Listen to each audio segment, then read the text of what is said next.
Hey guys, Happy New Year. I hope your guys' holidays have been absolutely stellar. Mine have been a little wild, but that's okay. We pushed through all wild times and stuff. Okay, so the point of this video is to talk a little bit about something really cool. It's this book called Do Hard Things by Alex and Brett Harris. It's a book written by teenagers for teenagers, and seriously, it has changed lives. This book is absolutely incredible. I would recommend it to every single teenager, especially teenagers that are in school right now and like they're just jumping into the next semester of school. Please read this. If at all this video does anything for you, I want you to read this book because it is so good and it is so inspirational. Honestly, it changed my life. Even though my life is already like, I kind of try and do these things already, this book seriously puts a different perspective to doing hard things, and you should all read it. I kind of hate like talking while not doing anything, so I'm probably going to start doing things during the video.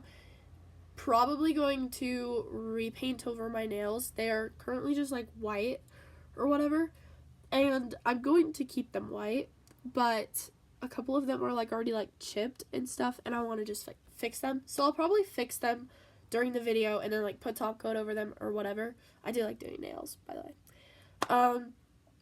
So yeah, I'll probably do that during the video. I might even start like writing notes for like classes during the video. So my apologies. You literally have my nail polish right now. Okay, I thought I would start by telling you a little bit about why I wanted to make this video.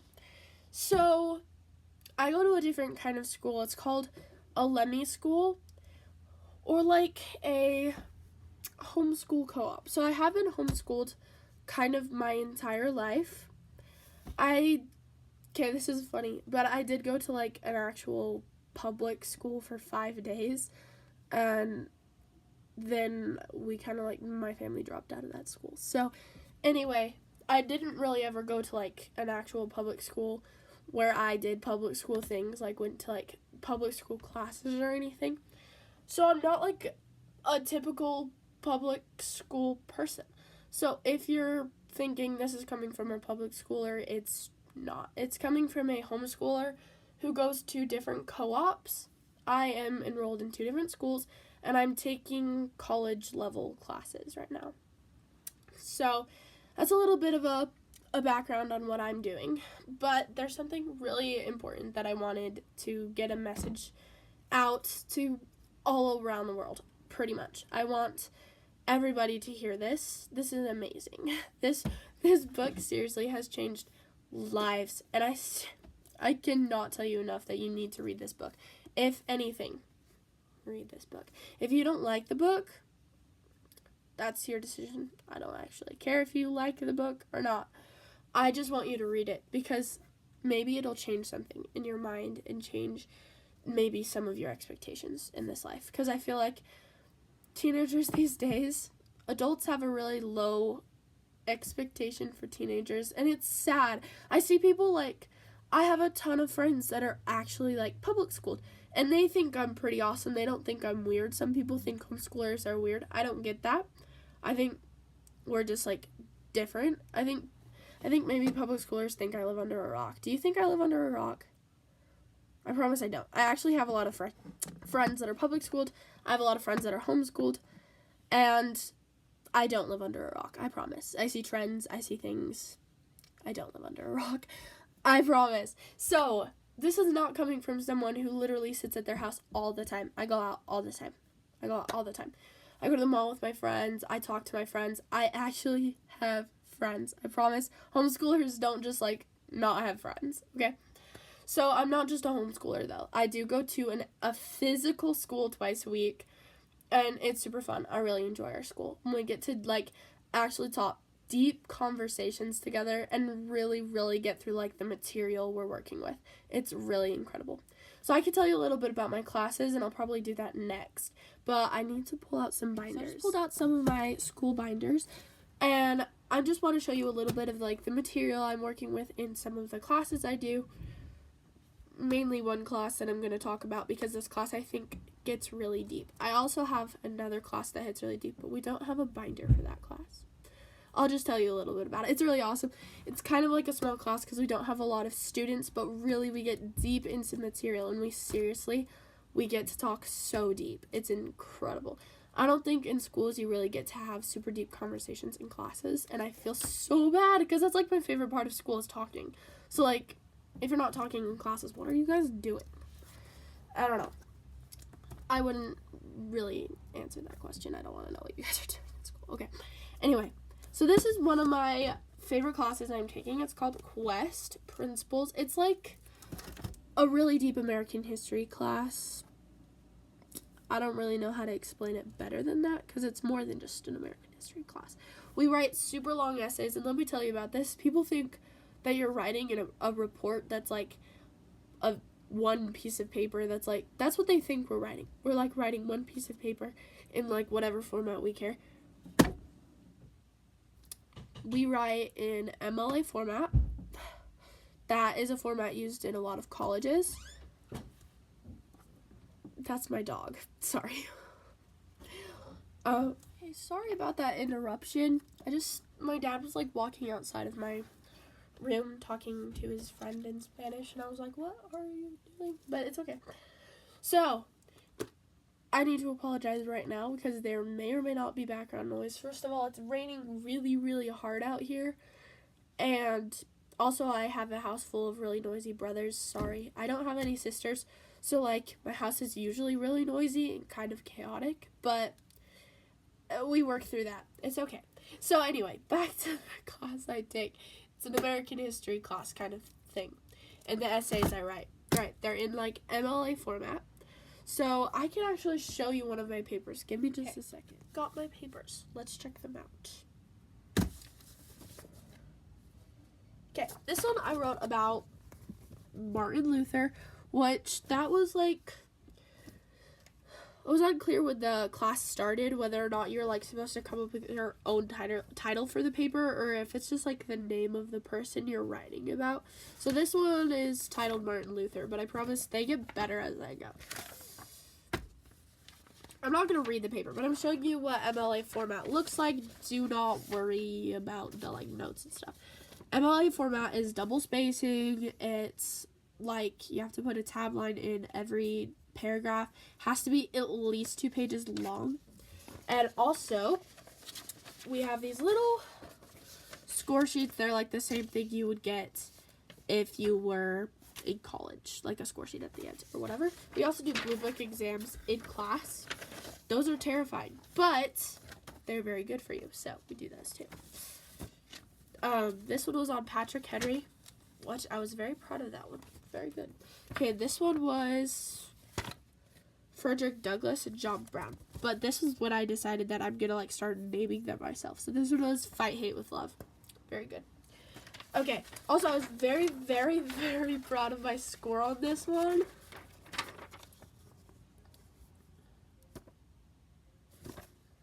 It was 11.5, but for some reason it's not written in there. It was 11.5. I remember that specifically. But anyway, 11.5 out of 12. That means I was the highest scoring.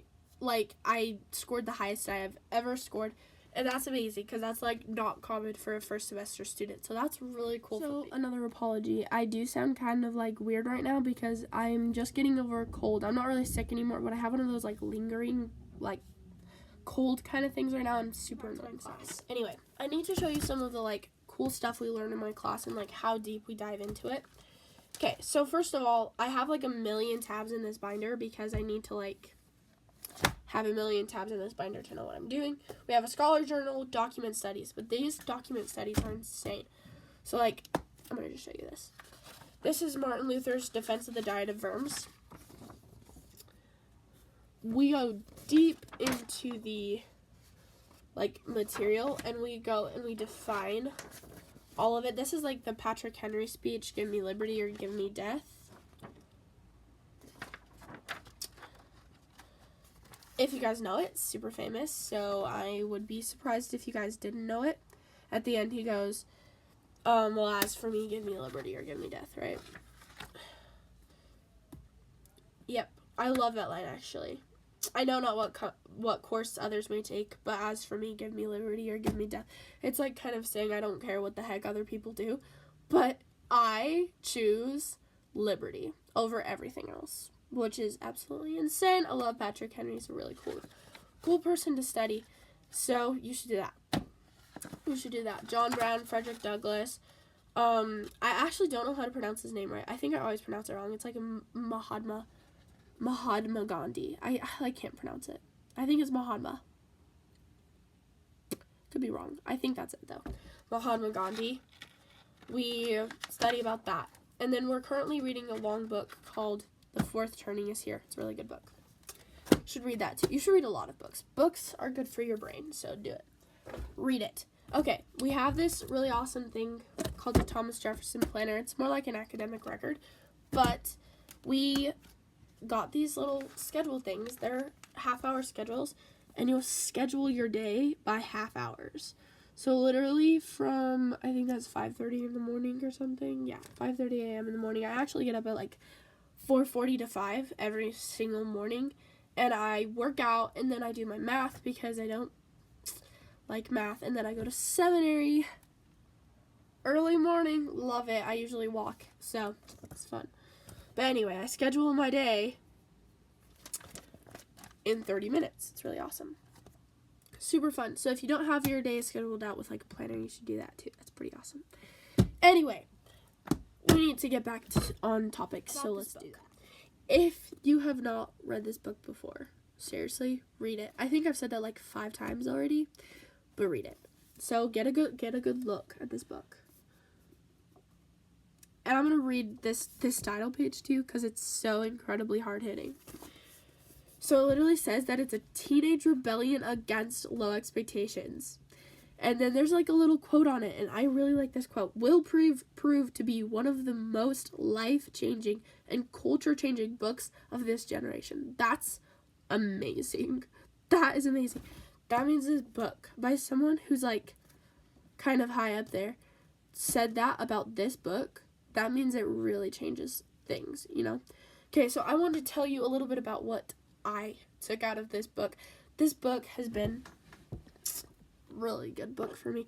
I really have like kind of enjoyed learning about some of this stuff. So there's in this book, it has different parts to it, and in part 2 of it, it has the 5 different types of hard, and then like how you do those and like why it's important to go through low expectations. Okay, so in this world, some I feel bad saying some of this stuff, but I'm just gonna like tell you how it is.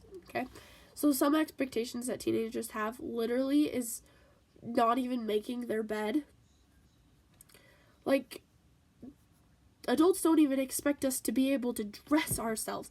If your parents, when you leave the house, are like, let me see what you're wearing because you could get dress coded at school, that means you don't know how to dress yourself. I feel bad saying that, but it's true. If your parents have to like check what you're wearing, that means you don't know how to dress yourself. Because if you've gotten dress coded, sorry, that's a problem. Don't do that. Don't get dress coded. I have a super strict dress code at my school. They make us wear like either dresses or like dress pants. We can't wear jeans. We can't wear t-shirts. Shut it down, guys. We can't do that, okay?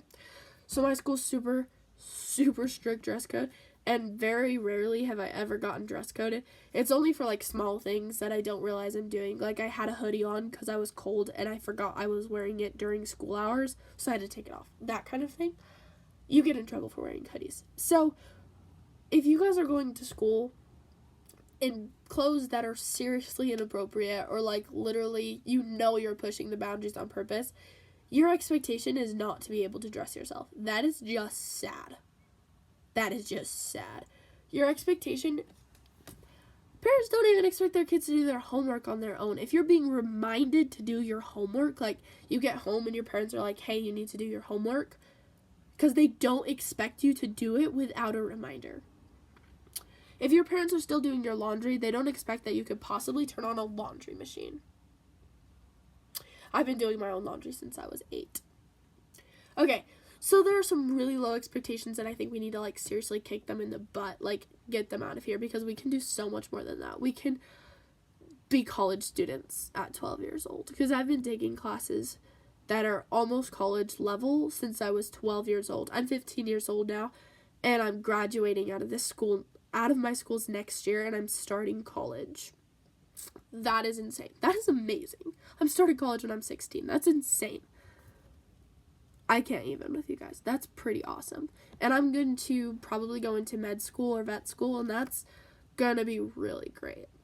But there are some things in this book that are so specifically awesome. The 5 different types of hard are these.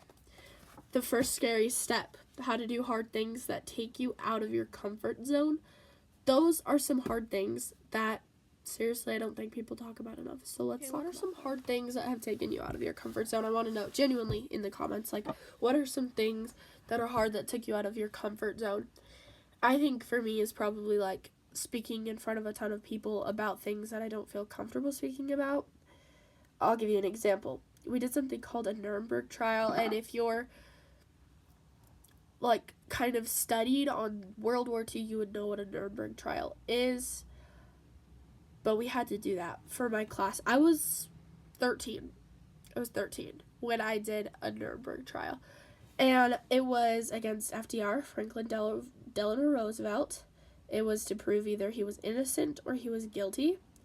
So there were 2 different sides, the defense side and then the opposition side. So I was the side that is supposed to be against him, trying to prove that he's guilty. And that's really hard because he was the president of the United States of America for over 4 years. So it is kind of a little difficult maybe to go against your own president, if that makes sense, right? So I had to do a ton of research, and I did a ton of research. And here's the thing. I was voted captain of our team. This was a split of our class. I was voted captain of the team. I didn't really know I was captain of the team until I logged on, and they were like, I want Marissa to be the captain. And they were like, yeah, let's have Marissa be the captain. And I was like, I guess Marissa's the captain now. So I became the captain. I scheduled meetings. I set up all sorts of things. We did this thing called a smackdown, where it's they tell you questions about what you've learned over the year. So questions like, who was Dwight D. Eisenhower? Or what was the war of, I don't know, what started in 1940 and went until 1980 or something. Questions like that. And I wrote out every single answer to the SmackDown question, sent it out, and had them study it, so then our team would win. We won the SmackDown. But here's the problem. We did not win the Nuremberg trial because of the judges being biased against Franklin Delano Roosevelt. I'm just going to call him FDR because that's what we were calling him, right? Okay, so when I went up to give a speech, because we had to assign 3 people to give a speech, it's just like a normal debate, right? So we had to have multiple speakers, and we were able to split speakers. We had an opening speaker, and then in the middle for our kind of punch at him, I like to say, we had 3 different speakers speaking on different topics about war crimes, different crimes, right? Crimes against peace, crimes against humanity, and crimes war crimes, right? Crimes against the war crimes. Yeah, I don't know how to explain that. It's not crimes against war. It's crimes of war. Yeah. Okay. Anyway, so I was promoted speaker of crimes against peace, and that's the one we proved him guilty of. And it's all about the Pearl Harbor and the bombing there and whatever, and I talked about that, whatever. But I wrote one of the other people's speech for the Nuremberg trial because they couldn't do it on their own. I had to help someone write their speech. I had to reach out to moms because the kids would not write their speech, or they weren't logging on, or they weren't paying attention, or literally they didn't care about anything. And I was working my butt off. I did all of this work, and that was so hard for me. And honestly, it took me way outside of my comfort zone, because at 13 I was awkward. I was scared of, like, people judging me and, like, not being kind to me. Because that's, like, how a 13-year-old girl is. Right? But I did that. And my team was so good.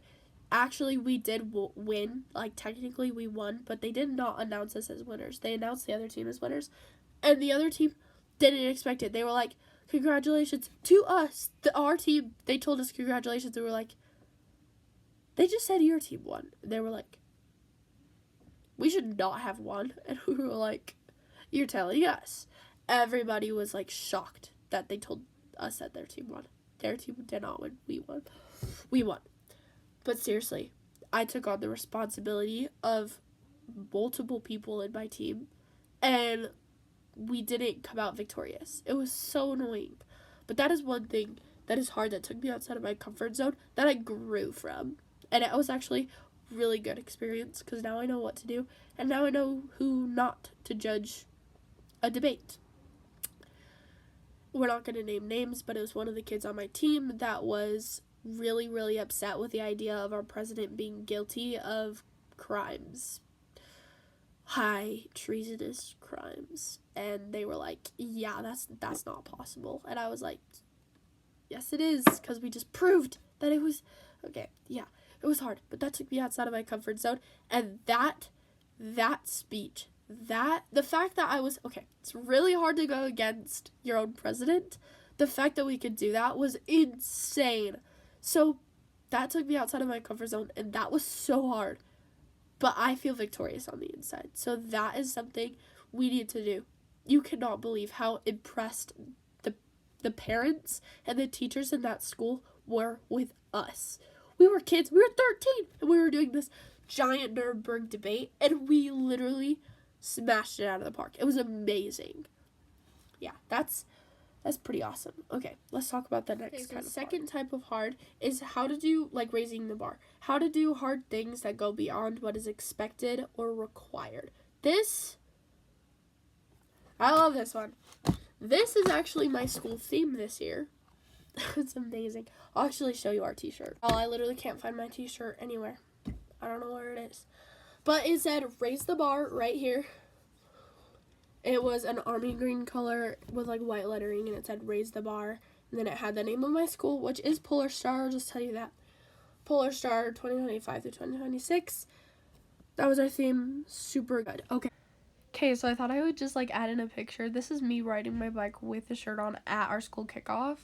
So this is also us at the kickoff, so you could see all of our shirts. That's me with the Pit Viper glasses on. Yeah. This one is one about low expectations and, like, rising above low expectations, right? Okay, so I once again want to know in the comments, genuinely, what are some hard things that you've done to, like, rise above low expectations? Because I want to know. I don't get to talk to a lot of people that have, like, actually tried to raise above expectations that are, like, public schools, and I genuinely have so much faith that public schoolers are doing the best they can sometimes. And I think just because of expectations, that's why we think we're not good enough. So let's try and change that. But I'll talk a little bit about something hard I've done to, like, go above expectations. I'm gonna be, like, so for real right now. Like, I have felt so dry since being sick. Like, my skin is just, like, dry. Yeah, you guys probably can't tell, but I can. With that being said, I am going to put on some moisturizer and some lip gloss, because seriously, I'm, like, dying. Okay, I'm gonna clip back my hair and be right back. Yeah, it's looking good. Okay, so I'm gonna start with lip gloss, and then I'm going to do some moisturizer. But anyway, so about beating low expectations,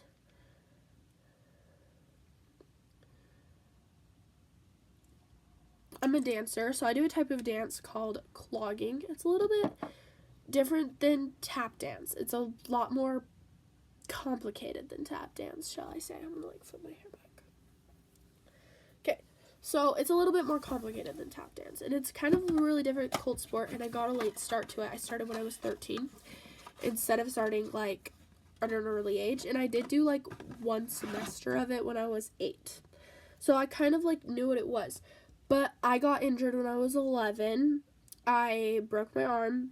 This arm, it was actually kind of, my brother landed on my arm while he was chasing me, and it broke my arm. So anyway,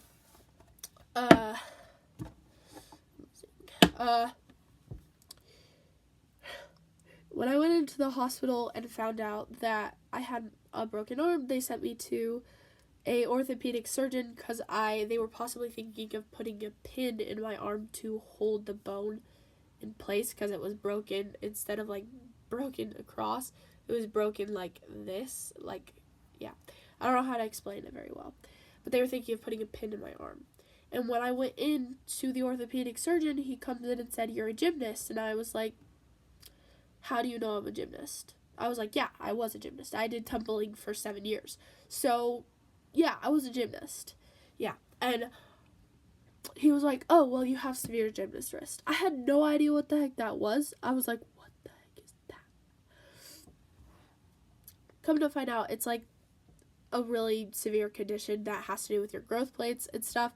And I screwed them up really bad. And he made me quit tumbling when I was 11. It was really, really sad. And it was kind of hard on me because then I lost that sport that I had. That was my identity. I thought, like, that was what I was. I was a gymnast.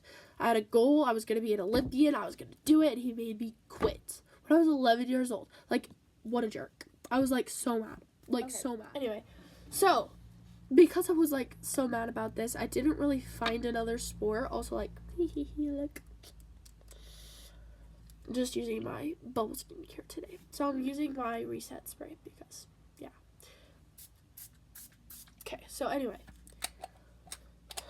When it came to, like,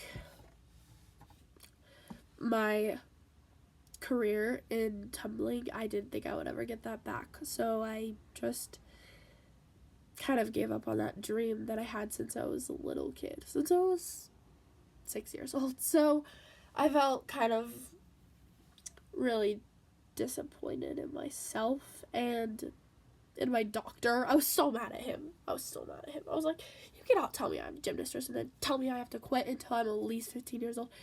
I am probably not going to go back. I go back and I train at the gym, but it's not like I actually, like, plan. Like, I don't have a plan to, like, ever get back into the tumbling, like, the world of tumbling and, like, gymnastics and stuff. I don't really have a plan on that because, once again, I do clogging now.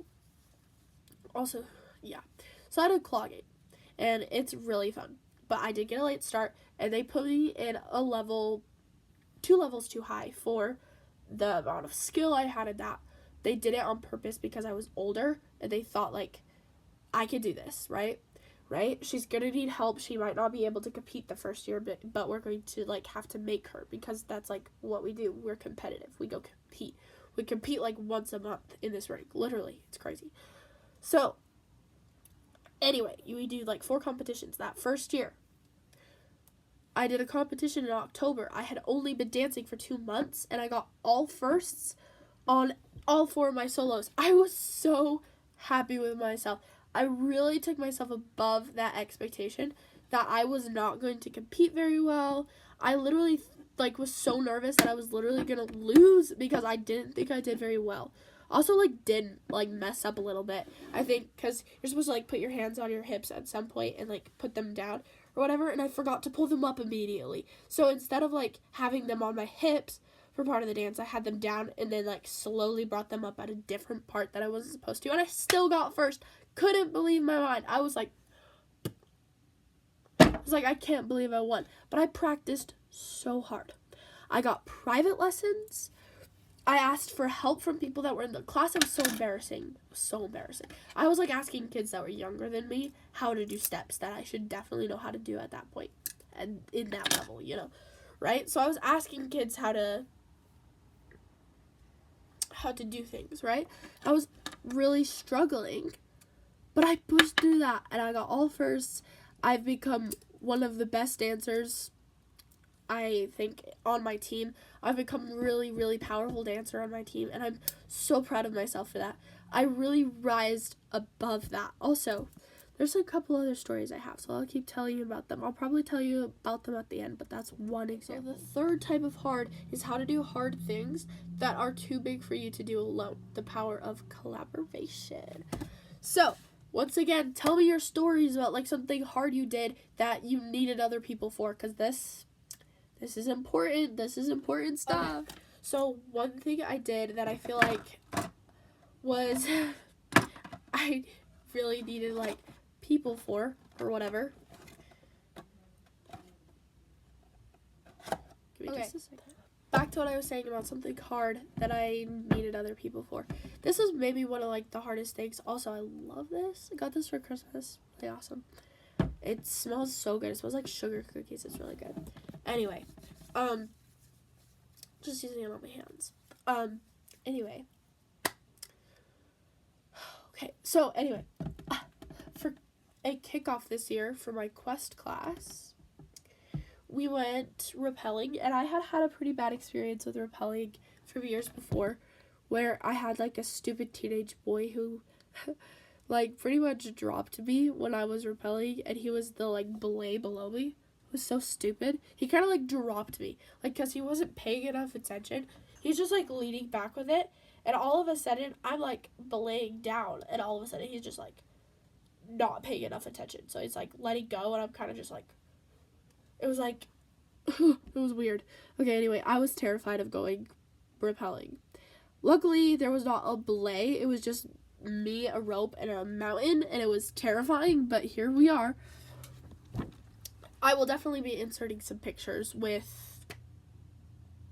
I'll definitely be inserting some pictures of that rock climbing, the rappelling experience, and some other pictures from like all of the different things I'm talking about. I'll definitely show you some pictures. Okay, so anyway, I was terrified, but I had this amazing group of people. By the way, my class only has 6 girls. At the time, it was only 5 girls.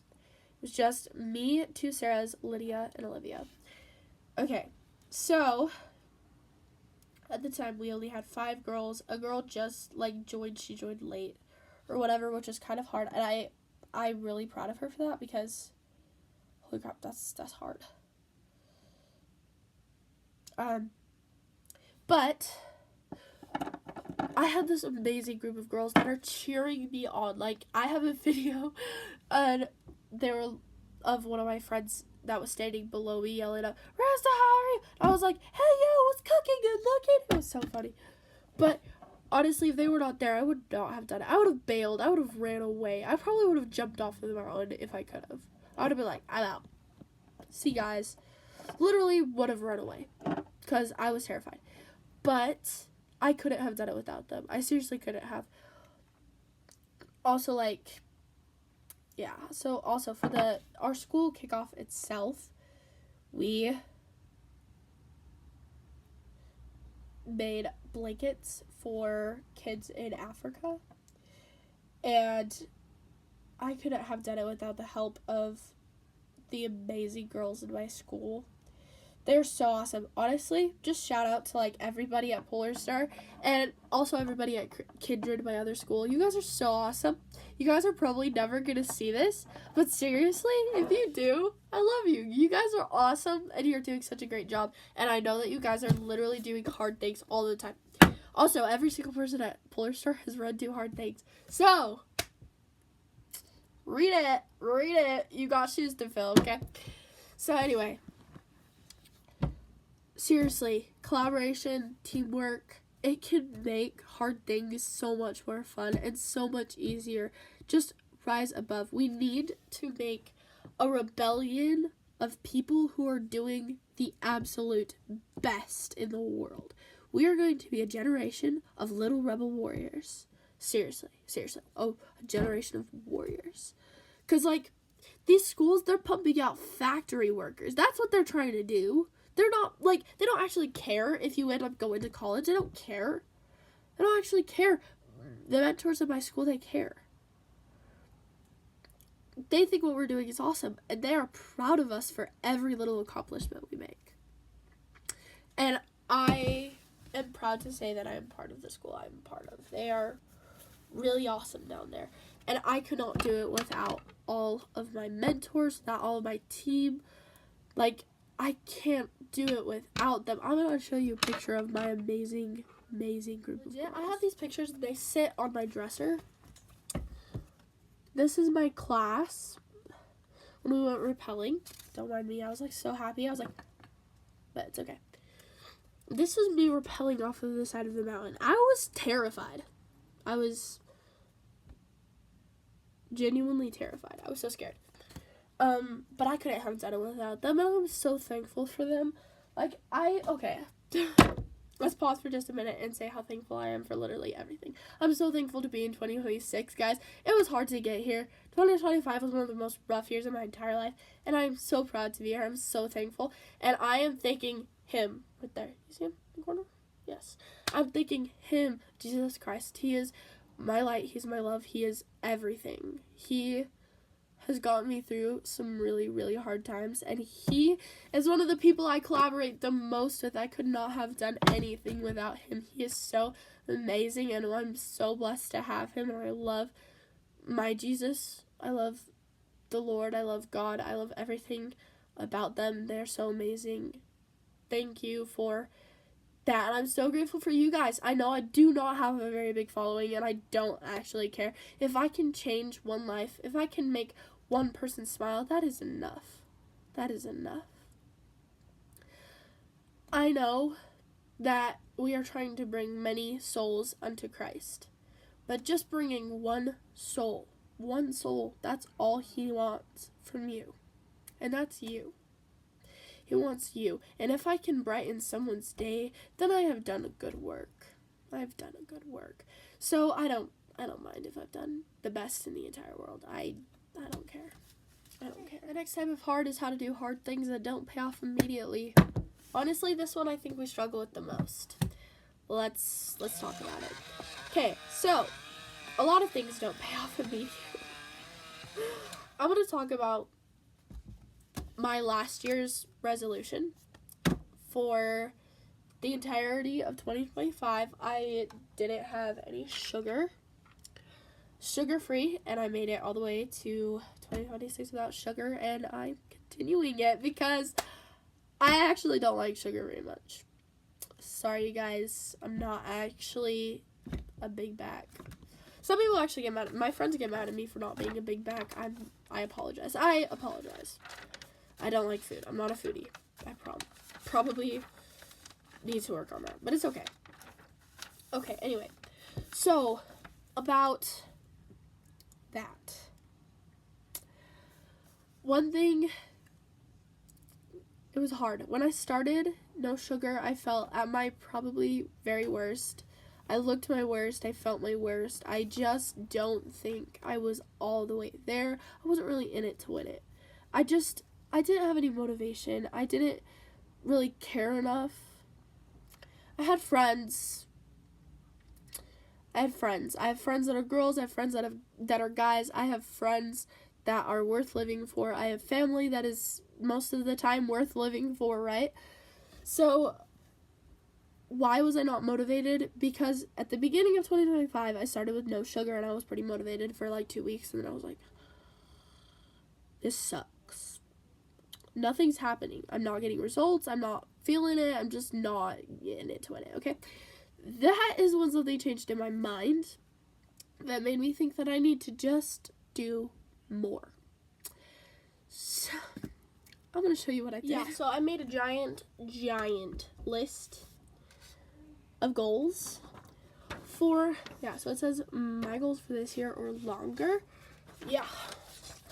These are my goals. I'll read you a couple of them. No sugar. Yeah. Design a tiny house. I did that. Yes, I did. Did not build it. Designed it, though. Become a more inclusive person. I believe I did that. Mostly no flour. Yes, I did that. I'm actually gluten-free, dairy-free, and corn-free, and sugar-free. I don't eat a lot of food. It's okay. Okay, become a better version of myself. I feel like I really did that, okay? Try to be kinder. Learn how to have more self-control. Try to be kinder to my brother, specifically. to my brothers.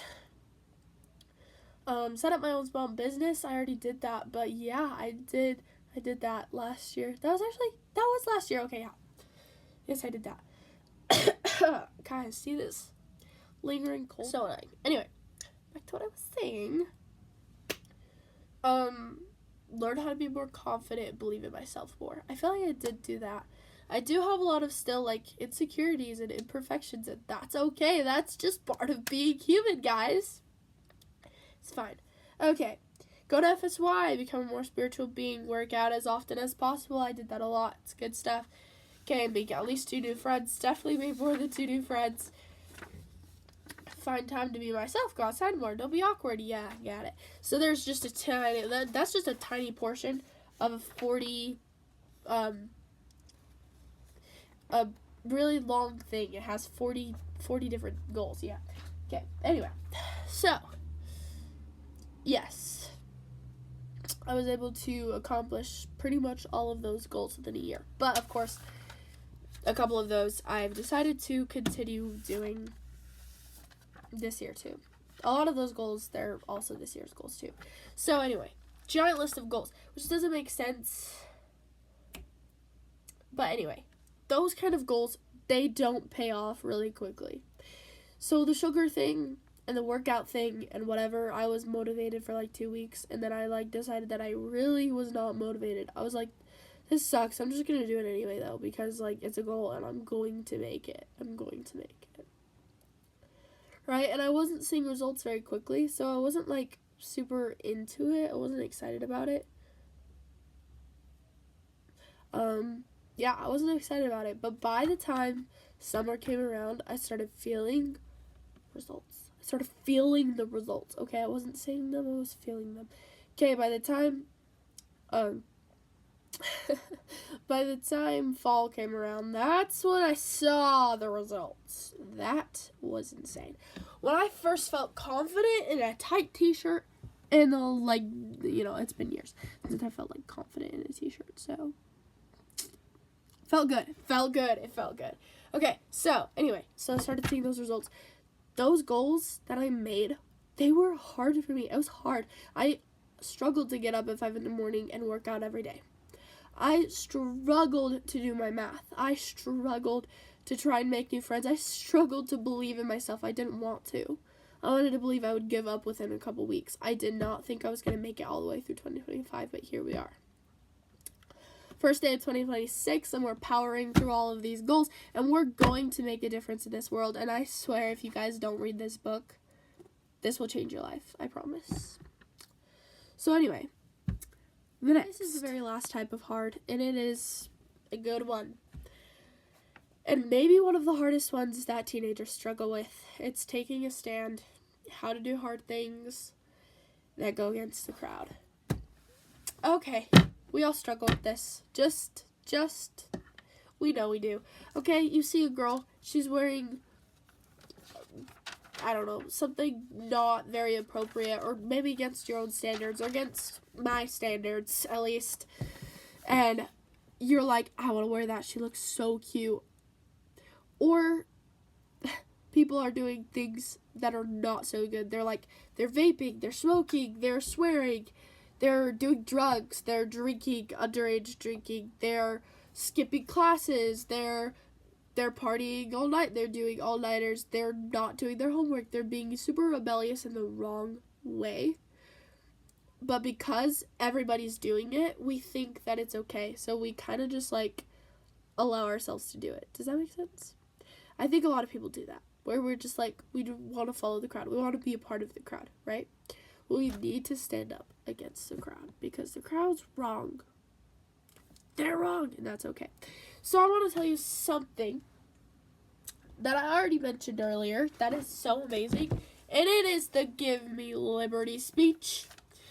Also, this is our mission statement for my class's mission statement. And it says, we are awakening our sense of personal mission, igniting our passion to pay the price, and increasing our moral power to affect forms through pure knowledge and without hypocrisy, carrying forth the banner of liberty.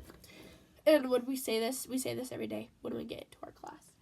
And we go, carrying forth the banner of liberty. And we like punch our hand into the air.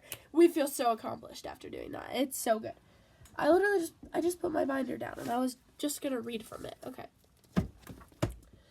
So, I do flip through this all the time, and I'm always looking through, like, some of my notes and all of the things that I've done, and I'm like, man, I learned a lot. I am good. I am on a roll. And then after I look through this book, I want to go do things. I want to read, and that's kind of hard for me. I'll be totes honest. I don't read as much, like, physically read the book. I listen to it. It's on Audible. You can listen to it. You should listen to it. Go listen to it. If you have a hard time, like, getting through a book in person, I totally understand that. I'm actually dyslexic, so I do struggle reading books without listening to them a little bit. I can read perfectly fine, but I do struggle with reading comprehension and stuff. So I listen to books. That's okay. So I want to go read. I want to go listen to books after I look through some of my notes. So anyway, at the end of Patrick Henry's Give Me Liberty, he says, I know not what course others may take, but as for me, give me liberty or give me death. And I would like to change that a little bit, right? So then it's like, I know what course others are taking, but as for me, I choose to be who I am and to stand up for what I believe in, okay? Don't follow the crowd. The crowd knows what they're doing and they know it's wrong, but they think that it's cool because everybody else is doing it. That's what YouTube is literally. YouTube, TikTok, social media platforms, they're showing you all the cool stuff, right? They're like, oh, I use Bubble Skincare, right? So now, because some sort of fancy influencer did that, now you're going to buy Bubble Skincare when your skincare is perfectly fine. I actually have never used Bubble Skincare before. I got it for Christmas from somebody. I think it was my phone. Yeah, whatever. I got it for Christmas from somebody. And I'm very thankful to whoever gave that to me. It's very nice. Or whatever. And, like, someone uses the e.l.f. lip oil, and then all of a sudden everybody wants to buy e.l.f. lip oil. They think because someone popular is using it, that will make them more popular, when really that doesn't make you more popular. That just makes you, like, a wannabe. Don't wannabe. Just be yourself. Because who you are truly is enough. I think that is another problem. We just don't believe we're enough, and we are enough. We're not enough on our own, actually. I don't like when people are like, I'm enough, I'm enough, I am enough. You are enough when you're with him. Yes, you are. With him, he is what makes me enough. Because on my own, I couldn't be anything, right? He gave me everything I have, so I have to be so grateful to him for making me for who I am. Without him, I would be nothing. So, yeah, you're enough with him. Also, okay, we're going to wrap this video up because I've just taken notes. I'm on the student council in my school, so I was just looking through my student council folder or whatever. See how awesome? Student council. Yeah. I'm pretty awesome. I'm the secretary. There's another secretary, too. But I'm the secretary. Anyway, we need to wrap this up. If at all you got anything from this, do hard things. Read this book. It'll change your life. It has changed my life. It hasn't really, like, changed too much of my life to a point where I'm, like, doing things that are weird or, like, changing a ton of things. But listen, if this changes your life as much as it changes my life, I hope some of you really do consider, like, changing the way you look at your schooling, the way you look at influencers on YouTube.